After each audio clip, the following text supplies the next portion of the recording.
The reason that they do these things is also the explanation of the medical profession in the United States, and that is Satanism and occult practices. And here again, we go back to the ancient world, the Babylonians, when they built in Pergamos the great temple of Asclepius, the largest healing center in the entire ancient world.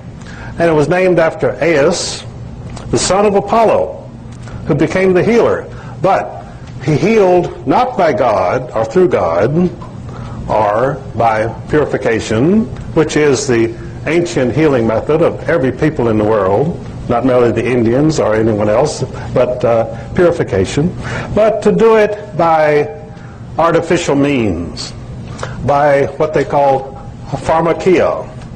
Now, what does pharmakia mean? You know, the pharmaceutical industry takes their name from that. Pharmakia means, in ancient Greek, means sorcery or witchcraft. And so this is the basis of the pharmaceutical industry in the United States. This is why they use chemicals and drugs to induce unnatural results in the human system.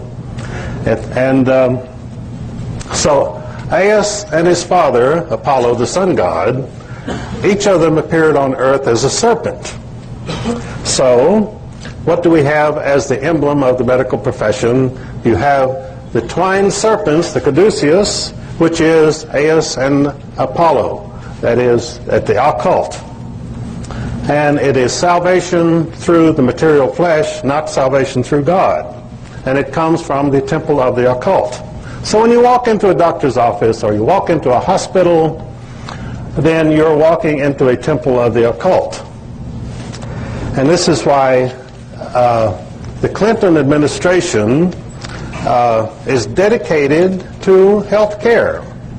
Well, part of the reason is the mounting costs, because the Washington Post published a story last spring in which they stated that the established medical order, that is, the approved hospitals and the AMA physicians, had stolen in the last year $77 billion from Medicare. And they predicted that by 1995 they would be stealing $100 billion a year.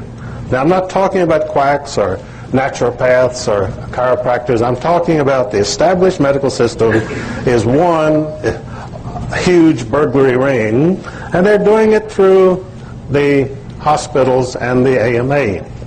And that is why the AMA has their medical monopoly, and this is why the drug trust has their medical monopoly. This is why they operate through the FDA, the Food and Drug Administration, which, by the way, was set up to protect you and me against drugs which were poisonous or toxic, and there were a lot of those in use at the turn of the century.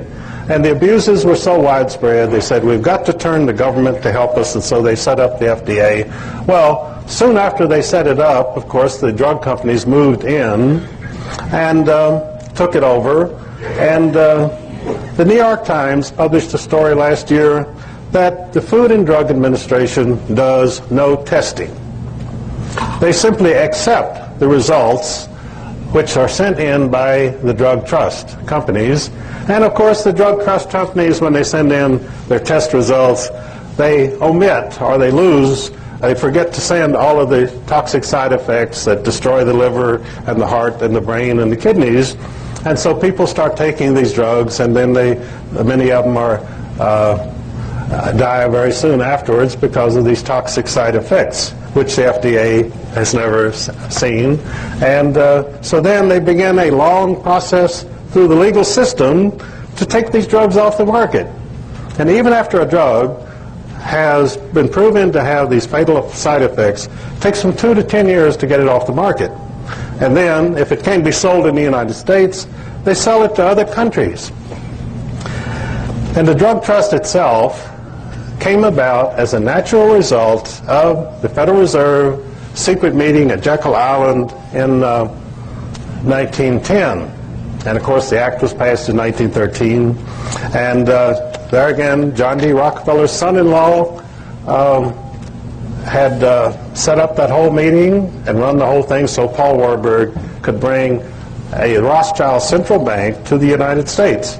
And the result of that meeting on Jekyll Island is you have a $4 trillion national debt created out of nothing. And that again is occult. You see, God can create something out of nothing, but ordinary humans cannot do that. Only through satanic means can you create something out of nothing, through the use of the occult. So that's why we have an occult temple, and they have a temple, a marble temple, right there on Constitution Avenue in Washington, D.C.